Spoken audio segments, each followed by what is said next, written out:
গতকাল রাতে গাজীপুরে ছাত্র জনতার উপর সন্ত্রাসী আক্রমণ করে স্থানীয় আওয়ামী লীগের নেতাকর্মীরা।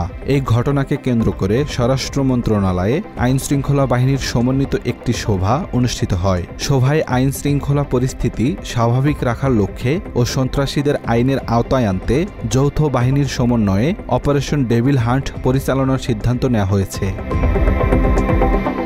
শনিবার থেকেই গাজীপুর সহ সারা দেশে এই অভিযান হবে বলে জানিয়েছে স্বরাষ্ট্র মন্ত্রণালয়। এ বিষয়ে আগামীকাল প্রেস ব্রিফিংয়ে বিস্তারিত জানানো হবে।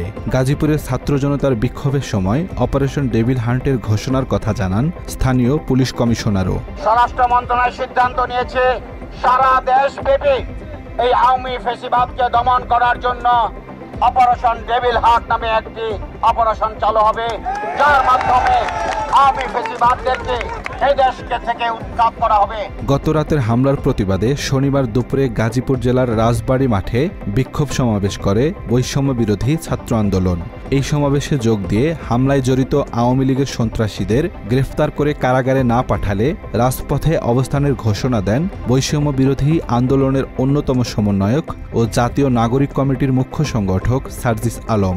আমার কোন একজন সহযোদ্ধার গায়ে হাত দেওয়ার পূর্বে যদি সেই হাত সেই শরীর কারাগারে না থাকে তাহলে আমরা রাজপথে নামলে আর থামাতে পারবেন না।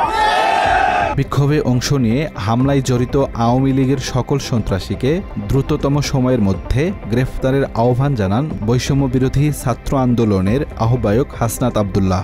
এই গাজীপুরকে সন্ত্রাসের আতুরঘরে পরিণত করেছে, তাদের আমরা এই অপারেশন ডেভিল হান্টের মধ্য দিয়ে একটা টেবিলে যেন বাদ না যায় আনতে হবে। গতকাল রাতে গাজীপুর মহানগরীর ধীরাশ্রম এলাকায় সাবেক মুক্তিযুদ্ধ বিষয়ক মন্ত্রী আ.ক.ম মোজাম্মেল হকের বাড়িতে হামলার খবর আসে। এরপর বৈষম্য বিরোধী আন্দোলনের নেতারা সেখানে গেলে আওয়ামী লীগের নেতাকর্মীরা পরিকল্পিতভাবে তাদের ওপর হামলা চালায়। হামলায় 15 জন আহত হন। এর মধ্যে গুরুতর আহত 5 জনকে উন্নত চিকিৎসার জন্য রাতেই ঢাকা মেডিকেল কলেজ হাসপাতালে স্থানান্তর করা হয়। পরে আহতদের দেখতে ঢাকা মেডিকেল কলেজ হাসপাতালে যান স্বরাষ্ট্র উপদেষ্টা মোহাম্মদ জাহাঙ্গীর আলম। সেখানে তিনি সাংবাদিকদের বলেন, গাজীপুরের শিক্ষার্থীদের ওপর হামলাকারীদের সর্বোচ্চ শাস্তির ব্যবস্থা করা হবে।